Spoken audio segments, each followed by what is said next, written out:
മുൻ Pathanamthitta SP Sujith ദാസിന്റെ suspension പിൻവലിച്ചു. Chief സെക്രട്ടറിയുടെ നേതൃത്വത്തിലുള്ള സമിതിയാണ് തിരിച്ചെടുക്കാനുള്ള ശുപാർശ നൽകിയത്. വിവരങ്ങളുമായി സൂര്യഗായത്രിയാണ് ചേരുന്നത്. സൂര്യ, 6 മാസമായി ഈ ഒരു സസ്പെൻഷൻ എല്ലാം പുറത്തു വന്നിട്ട് എന്താണ് സസ്പെൻഷൻ പിൻവലിക്കാനുള്ള കാരണം?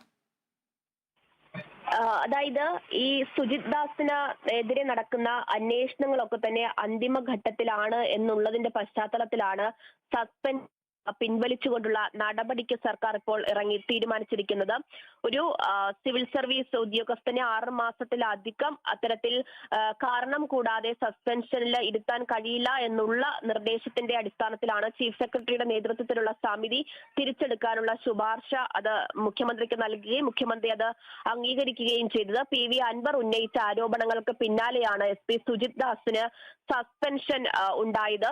അത് ക്വാർട്ടേഴ്സിലെ മരമുറിയുമായി ബന്ധപ്പെട്ടും അതുപോലെ തന്നെ ADGP MR അജിത് കുമാറുമായിട്ട് ചേർന്ന് പലതരത്തിലുള്ള കച്ചവടം നടത്തിയെന്നത് ഉൾപ്പെടെയുള്ള ആരോപണങ്ങൾ PV അൻവർ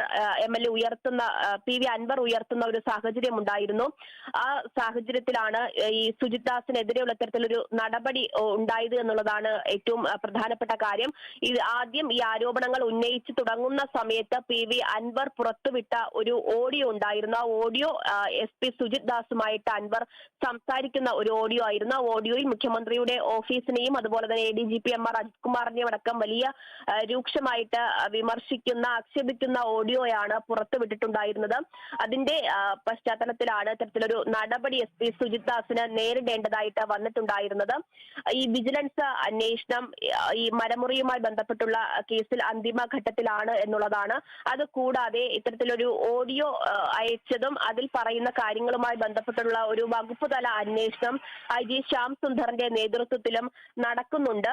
പക്ഷേ ഈ അന്വേഷണത്തിലൊക്കെ തന്നെ പ്രത്യേകിച്ച് IG ശ്യാം സുന്ദർ നടത്തുന്ന വകുപ്പ് തല അന്വേഷണത്തിൽ ഈ ഓഡിയോ അയച്ച PV അൻവറിന്റെ അടക്കം മൊഴി രേഖപ്പെടുത്തുകയും അൻവറിന്റെ കൂടുതൽ വിവരശേഖരണം നടത്തുകയും ഒക്കെയുള്ളത് ഉണ്ടായിരുന്നതാണ്. പക്ഷെ അത്തരത്തിൽ SP സുജിത് ദാസിനെതിരെ ഉള്ള ഒരു മൊഴി നൽകലോ അല്ലെങ്കിൽ വിവരശേഖരണമോ അൻവറിന്റെ ഭാഗത്തുനിന്ന് എടുത്തിട്ടില്ല. അത്തരത്തിൽ വിളിച്ചിരുന്നെങ്കിലും PV അൻവർ അന്വേഷണ സംഘത്തിന് മുന്നിൽ ഹാജരായിരുന്നില്ല എന്നുള്ളതാണ്.